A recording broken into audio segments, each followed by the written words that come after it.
কিন্তু উহুদের জমিন, আপনার নবী চলে গেলেন যুদ্ধে, হঠাৎ তীর নিক্ষেপ হলো, কামলিওয়ালার দাঁত মোবারক ভেঙে গেল, আমার নবী বেহুশ হয়ে উহুদের জমিনে পড়ে আছে।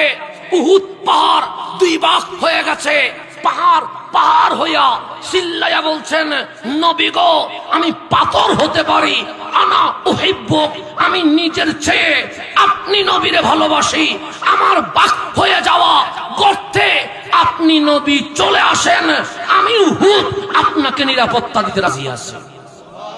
যারা মক্কা মদিনায় গেছেন ওরা দেখে আসছে, এখনো কি করা, ভাগ করা, জালি দিয়ে ঘেরাও করা আছে, এখনো এটা ভাঙতে পারে নাই। এখনো নিচ থেকে দেখা যায় উহুদের পাহাড় দুই ভাগ হয়ে আছে। কয় ভাগ?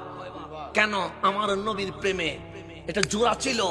নবীজি যখন দন্দন মুবারক শহীদ হয়েছে, এটা ভাগ হয়ে বলছে, আমার ভেতরে আসেন, আমি আপনাকে নিরাপত্তা দিব। জিবরিল আমিন চলে আসছে, আমার নবীরে তুলছে, তুলে ওই ভাগ হওয়া পাহাড়ের ভিতর নিয়ে গেছে। আর মদিনায় মুনাফিকরা রাস্তায়, বাজারে, দোকানে, সব জায়গায় বলছেন, শহীদা রাসূলুল্লাহ, তোমাদের নবী তো শহীদ হয়ে গেছে, তোমাদের নবীকে হত্যা করা হয়েছে। পুরা মদিনায় অ্যানাউন্স হয়ে গেছে, আমার নবী মারা গেছে, আমার নবী শহীদ হয়ে গেছে।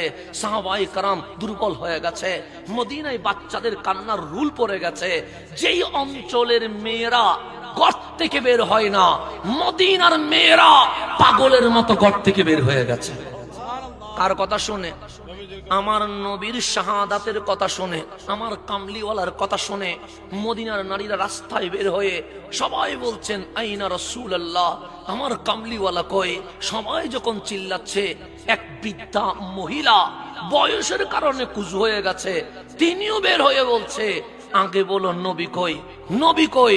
ওনার সামনে একটা লাশ নিয়ে আসা হলো। চেহারা থেকে যখন কাপড় সরাইছে, দেখলেন নিজের আপন বাবা আমার নবীর জন্য শহীদ হয়ে গেছে, নিজের বাবা শহীদ হয়ে গেছে।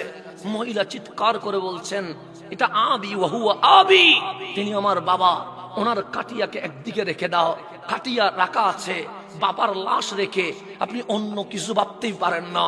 কিন্তু মহিলা চিৎকার করে বলছে, বাবাকে তো দেখিয়েছো, আইনা রাসূলুল্লাহ, আমার নবী কই, আমার নবী কই? উনি রাস্তায় পাগলামি করছে, এদিকে বাপের লাশ শুয়ে আছে। কিছুক্ষণ পর আরেকটা লাশ আনা হলো, ওনার চেহারা থেকে যখন কাপড় খুললো, তখন মহিলা দেখলো নিজের আপন ভাই উহুদের জমিনে আমার নবীর জন্য শহীদ হয়ে গেছে। তাহলে বাপও গেল, ভাইও গেল, দুইটা লাশ সামনে দাঁড়ায় আছে, কিন্তু বিদ্যার নজর সেদিকে নাই। ডাক দিয়ে বললেন, আইনা রাসূলুল্লাহ, আমার নবী কই? আইনা রাসূলুল্লাহ, আমার নবী কই? কিছুক্ষণ পর আরেকটা খাটিয়া আনা হলো। বৃদ্ধা বলে, মান হুয়া, তিনি কে? তখন ওই যারা খাটিয়া নিয়ে আসছে তারা বললেন, হুয়া জাউজুকি, এটা তোমার স্বামী। চেহারা থেকে কাপড় সরাইয়া দেখে নিজের স্বামীটাও উহুদের জমিনে আমার নবীর জন্য শহীদ হয়ে গেছে। তাহলে কয়টা গেল? বাপ গেল, ভাই গেল, স্বামী গেল। মানতে পারবেন নি? আপনি মানতে পারবেন না, আমি মানতে পারবো না। কিন্তু ওই বৃদ্ধা দাঁড়াইয়া বলছেন, আইনা রাসূলুল্লাহ, আমার নবী কই, আমার নবী কই? কিছুক্ষণ পর আরেকটা লাশ আনা হলো। দেখলেন একমাত্র সম্বল নিজের ছেলেটা আমার নবীর জন্য শহীদ হয়ে গেছে। কয়টা চলে গেছে?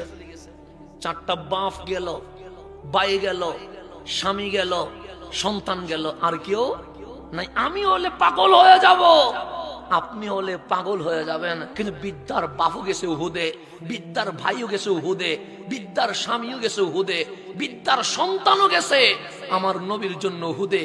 চারজন শহীদ হয়ে গেছে, কিন্তু বিদ্যার দৃষ্টি ওইদিকে নাই। বারবার চিৎকার দিয়ে বলছে, আইনা রাসূলুল্লাহ, আমার নবী কই? আইনা রাসূলুল্লাহ, আমার নবী কই?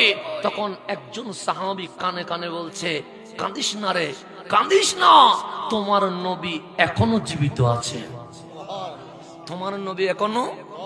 এই চার লাশের সামনে দাঁড়িয়ে বলছে, আমার একটু নবীর কাছে নিয়ে যাও না, চোখে যদি না দেখি বিশ্বাস করতে পারি না। দুইজন সাহাবী ওনারে হাত ধরে নবীর সামনে নিয়ে গেছে।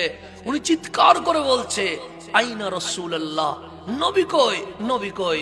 দুইজন সাহাবী বলছে, আমা আমাকি তোমার সামনে দাঁড়িয়ে আছে, বিদ্যা চোখ তুলে দেখে বিদ্যার সামনে রহমতুল লিল আলামিন দাঁড়িয়ে আছে, আমার নবী দাঁড়িয়ে আছে। তা আমার নবী তো জানে এই বিদ্যা নিজের বাপরে নবীর জন্য দিয়ে দিয়েছে, নিজের স্বামীরে দিয়ে দিয়েছে, নিজের ভাইরে ছেলেরে দিয়ে দিয়েছে, আর তো কেউ নাই। তখন আমরা সান্ত্বনা দিই, হাত মাথার উপর রেখে অথবা পিঠের উপর রেখে অথবা হাত উপরে তুলে। আমার কামলিওয়ালা হাত তুললেন সান্ত্বনা দেওয়ার জন্য, কারণ এই নারী নিজের বাপ, নিজের ভাই, নিজের স্বামী, নিজের ছেলে হারিয়ে ফেলেছে। আমার কামলিওয়ালা হাত তুলতে দেরি, বিদ্যা কামলিওয়ালা নবীর জুব্বা টান দিয়ে বলছে, নবী গো, সান্ত্বনা দেওয়ার দরকার নাই, লা উবালি, আমি কিছুই হারাই নাই, নবী আছে মানে আমার সবগুলো এখনো আছে। লা উবালি, আমার কিছু হারাই নাই। আমার নবী যদি শহীদ হয়ে যেত, আমার বাপ, আমার ভাই, আমার স্বামী, আমার সন্তান থাকলে আমার কোনো লাভ ছিল না, কিন্তু আমার সব গেছে, কিন্তু আমার প্রাণ রহমতুল লিল আলামিন আছে। তো বাপ গেছে তো কি হইছে, ছেলে গেছে তো কি হইছে,